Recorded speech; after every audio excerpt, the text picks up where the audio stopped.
Don't forget to subscribe. Good morning.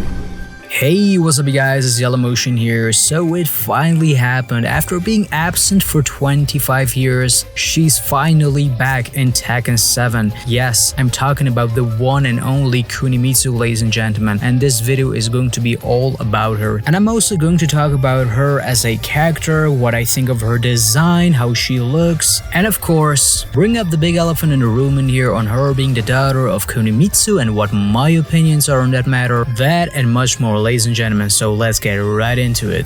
After a long speculation on who this character could have been that was teased at the end of the reveal for Season 4 of Tekken 7, there were a lot of contenders, as many thought it could have been Ayane from Dead or Alive, Ryu Hayabusa, even Ibuki from Street Fighter as far as I've seen, and not to forget good old Christy. And in the end, people came to their senses that yeah, this was Kunimitsu all along, as why would a classic character of Tekken get special treatment if it's not a guest character, especially being Kunimitsu, right? But hey, I guess that's because nobody requested her, and the team just put her for fun in the game, along with her new stage. And finally, that time had come, as she was revealed on September the 26th or the 27th, depending on your time zone, which in my case also happened to be my birthday. I know, what a coincidence, right? And as mentioned at the beginning, she is the daughter of the original Kunimitsu, making her the second generation of Kunimitsu, and thus a brand new character in the Tekken universe and lore as far as we've seen. And quite honestly guys, her being the daughter of Kunimitsu, I really don't mind it at all.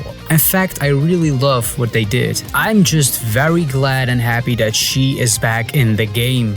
So let's have a closer look at her design and see how she differs from the original Kunimitsu, yet is very close to the original one, having small yet big differences. Now, even though we saw her in the trailer being portrayed as the original Kunimitsu, having the original mask along with a classic trademark hair that Kunimitsu always had in the series, this new Kunimitsu, being her daughter, has a new mask and her hair is black. And I gotta tell you right now guys, I love this new character, I love her design, but if there is one thing I don't like it as much, it is the mask that she has. It's still nice being her the new Kunimitsu, having a new flavor to it, but I still would have preferred for her having the original mask, in this case of her mother, and it would have been just fine, because right now I think the mask that she has is kind of all over the place with her design. It doesn't have that classic fox mask that Kuni always had. The other very noticeable, maybe not that noticeable to many, is that she has her beauty mark, her mole, on the opposite side of her mother's. Her in this case having it on her right side of her chin,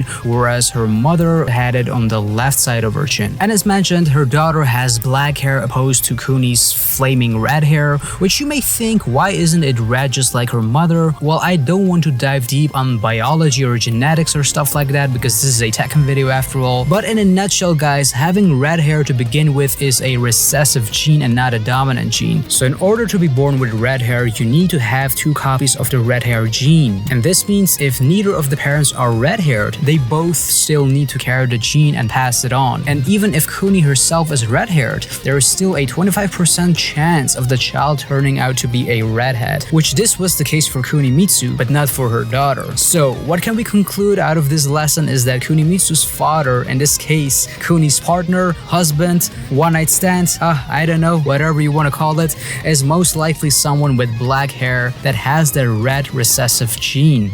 I know what you're thinking, could it be Kazuya because he also has the devil gene? I have no idea guys, but I'm sure somebody's already gonna make a fanfiction out of this. And as we see, part of her hair is also purple with some red eyes into it, most likely paying a tribute to the original Kunimitsu, thus her mother, which have always been the two prominent colors for Kunimitsu, the violet and the red, representing Kuni's outfit and trademark hair color. What she also has are two big foxtails on her back, which is most likely showing tribute to foxes, as of course both Kunimitsus wear fox masks. And besides that, foxes are also something very common in fox shrines and torii gates, which we can also see in her stage, Vermilion Gates, but more on the stage a bit later. But I think it's a very nice touch for sure. Now Kunimitsu's outfit is surely different than her mother's from Tekken Tag 2. There are many inspirations but also similarities that are paying tribute to her mother throughout the series, but also new additions that are unique to this character. The biggest difference is that this kunais is more like a combat suit compared to the Kunimitsu that we know from Tekken Tag 2, being well prepared with several kunais, armor, and gear. It also starts off with white boots that are transitioning into the purple color that we have known from Kunimitsu, followed by this yellow stripe pattern, which that alone is very reminiscent to the redesigned costume of Kunimitsu in Tekken Tag 2, where she had these white boots with the yellow ornaments into it, and of course her purple dress. Now both Kunimitsus also have the typical flower patterns and decorations, as they seem to be the same flower on what Kuni had in her Tekken Tag 2 outfit, which are the Japanese wisteria, which have a wide range of symbolism including immortality, loneliness, and love. What her daughter also has are these flaming signs on many places of her outfit, such as her hands, legs, and her kunai straps, pretty much absent from the original Kunimitsu as far as a visual trademark in her design. And what I think it means is that the flame represents the flame attacks that she always had in the other games, as Kunimitsu was always one of the two Tekken characters, the other being True Ogre, and if you count Gon in Tekken 3, that makes 3, to have a flame attack. And now more than ever we see that Kunimitsu inherits more of those flaming attacks, as it's now part of her new sword, her Kodachi, that she now has, which will be in flames for several impactful moves as we saw that in the trailer, especially in her rage art. And just talking about her sword, that's also one of the biggest difference between her and her mother, as her mother used to fight with her kunais and she uses her sword that she has. There is a moment in the trailer where she throws the kunais at Yoshimitsu, but never uses it again from that point. Her Kodachi sword is pretty much the replacement. She also has a long sword as seen in the CG render, and she uses that in her rage art. And I'm looking forward to see if there are other moves where she will use either her second sword or the kunais that she has. And last but not least, the biggest change of all is that now this Kunimitsu, her daughter, has a face and a voice.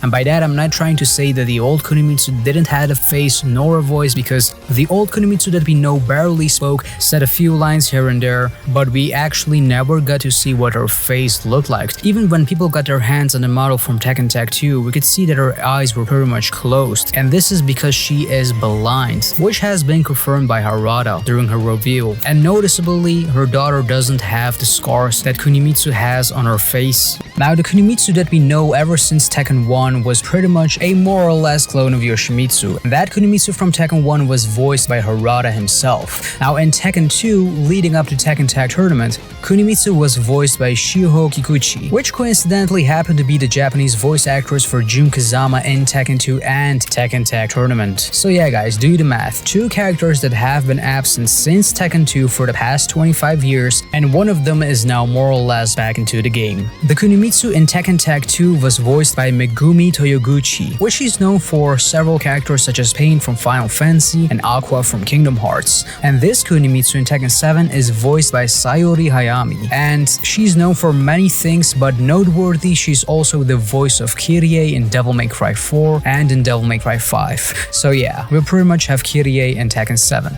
Now for those who know me, Kunimitsu was one of those characters I was waiting for a very long time, dating even back before the game got released on consoles, where I did this series of the roster of Tekken 7, pretty much saying which characters I thought could be in the game on release and beyond. You know, you might have seen that, the full roster of Tekken 7 that was out like 4 years ago now, I think. One of the big things I was focusing on how each character would tie into the story of Tekken 7 and how it generally would fit into the lore of the game. After all, Tekken 7 being the conclusion of the Mishima saga and kind of wrapping up the stories of several characters. Yeah, remember that. But my point is that back then I said that I would be happy if any of the characters that I mentioned got revealed for the game, even post-launch via DLC. But if there is one character I had to choose that I wanted to see personally come back, it is Kunimitsu. And back then, the chances for her, I didn't guess it were that high, because after all, she was absent for the past 20 years back then, and she didn't have any character relevance or story purpose to come into the game, you know? But of course, hope wasn't lost, because after release, with each season pass, we've seen that classic characters are also returning, starting from Season 2. Now last year with Season 3, we saw the return of Zafina and Ganryu.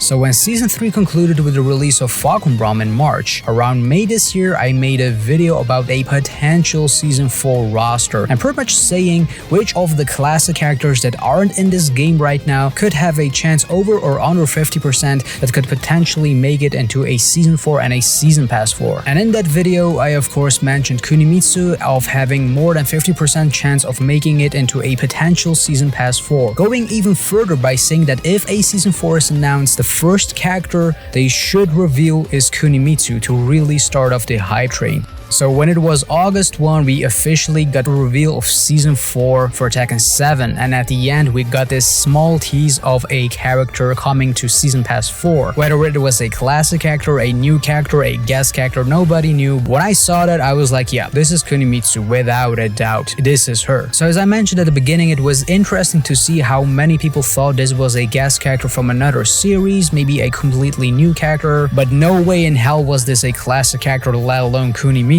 because why tease a classic character at the end if it's not a guest character? That was kind of the statement that people were like, yeah, this can't be Kunimitsu. And that's also why I made this breakdown video, pretty much telling you and convincing you why this character that is being teased is none other than Kunimitsu. Even going my way to show you the many characteristics that this character has that I could see in this, pixel moving image, and pretty much giving you a contour design of this character that was standing on the pagoda. And with that, I also mentioned that I wouldn't even mind if this was a new character that is taking over the mantle of Kunimitsu, which now, lo and behold, is the case, as this is her daughter taking over the title of her mother, as she is the second generation of Kunimitsu. But I just like to call her Kunimitsu, just like I'm calling King and Armor King by their names and not King the Second and Armor King the Second. So I don't see a reason why I should call her Kunimitsu too. So now, moving on to the point of Kunimitsu being the daughter of the original Kunimitsu.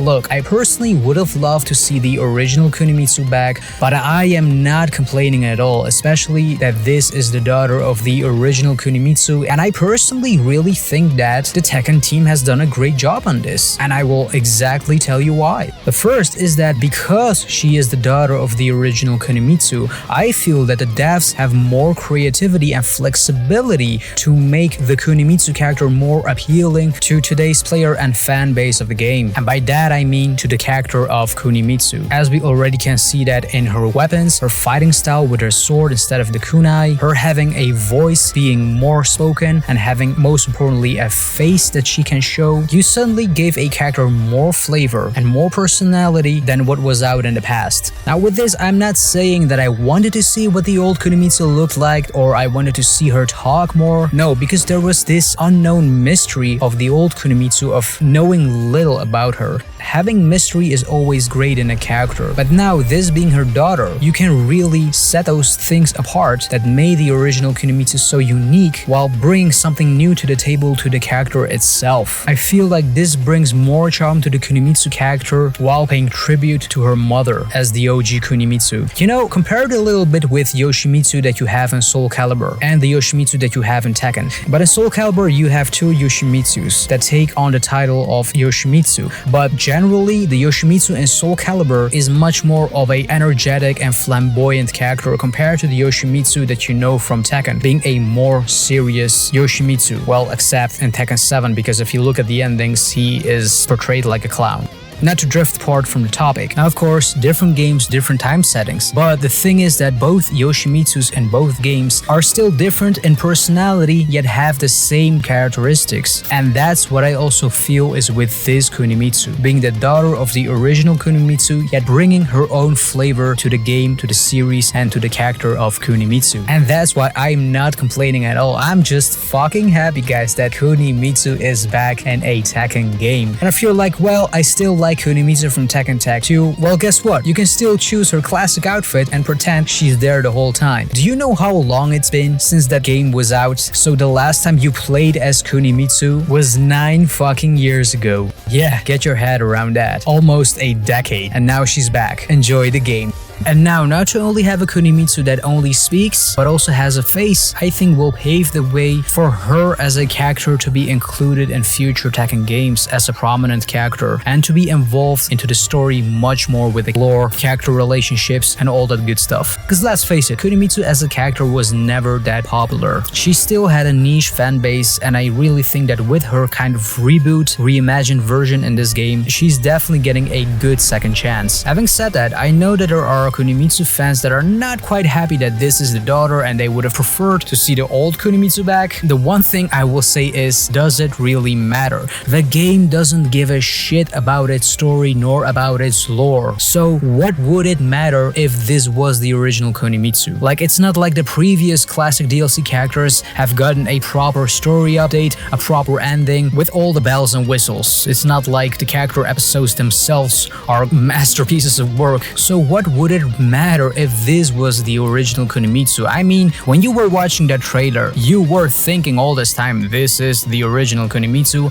until the moment she got rid of her mask, pretty much confirming that, yeah, she's the daughter. Now look, I would have a problem if this was a brand new Kunimitsu replacing the old Kunimitsu as we know it, pretty much retconning everything that we know from the old Kunimitsu, meaning she was never blind, she always spoke, and she was always in her teenage years. The fact that this is her daughter gives even more significance and mystery to the OG Kunimitsu as we know. Right now, all I'm thinking is like, okay, what the hell happened in those 25 years? Who is the father? Is she dead or alive? Have you smashed the like button yet?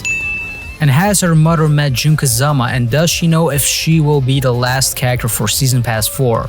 So personally, I don't mind. I'm just fucking glad we have a Kunimitsu in Tekken 7. If there is one thing though I will say is that when I saw her face in the trailer, I was like, yeah, this looks kind of a dead or alive character. With the big blue eyes, the dyes in her hair, and the face paint that she has on, it could be a lost sister of Ayane and Kasumi, who knows. So for the people that wanted to see Ayane in this game, this is the best you get. Then again, it looks like the design team took some inspirations from Speedo Sonic from One Punch Man, a little bit of Ayane from Dead or Alive, and Michelle Chan in her younger years. Now moving on to her stage, it's called Vermilion Gates, and Vermilion refers to the red colors that you would see in the Torii Gates, or the sky where you would have reddish sunsets. I personally think that the stage looks absolutely gorgeous. We see that it is a balcony stage with a breakable wall. Kunimitsu really is the only classic character in Tekken 7 that has gotten a proper stage. Like, how many classic characters do have a stage that is not shared? I can't think of any. And as far as gameplay goes, guys, it really looks like just like her mother is agile and fast, and I'm really looking forward to see how her new sword and that second sword will come into play in battle, and how she really plays differently than the Kuni we know from Tekken Tag 2.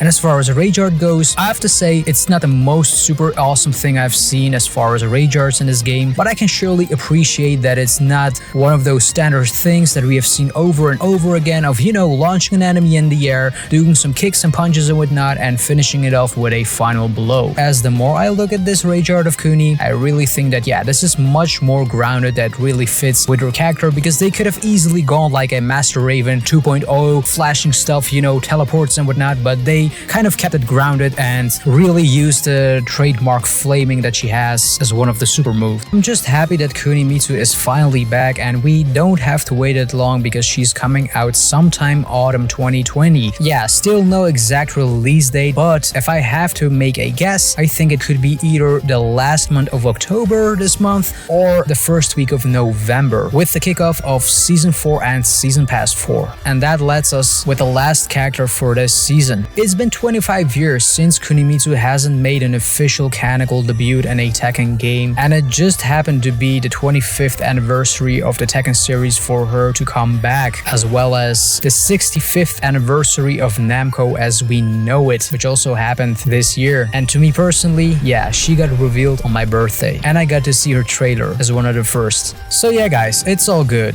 So there you have it guys, I think I talked enough about Tekken and about Kunimitsu today, but the most important thing to me is, what do you think of this character being revealed for Tekken 7? Well guys, whatever it is, share your thoughts in the comments below. And as always guys, thanks a lot for watching. As if you enjoyed this video, don't forget to smash that like button, because just maybe Kunimitsu will come out much sooner than expected. And of course, subscribe to the channel to keep up to date with all that good stuff, new uploads, because I'm sure as hell gonna make more Tekken content. In this case, more Kunimitsu content, as there is much more stuff in the works that will come out before and after her release. So yeah, definitely ring that bell, all notifications, all that good shit. And if you want to keep up to date with me, you can follow me at my social media pages. So that'll do it for me guys for this one. Thanks a lot for being here, and thanks a lot for watching. I see you guys in the next one.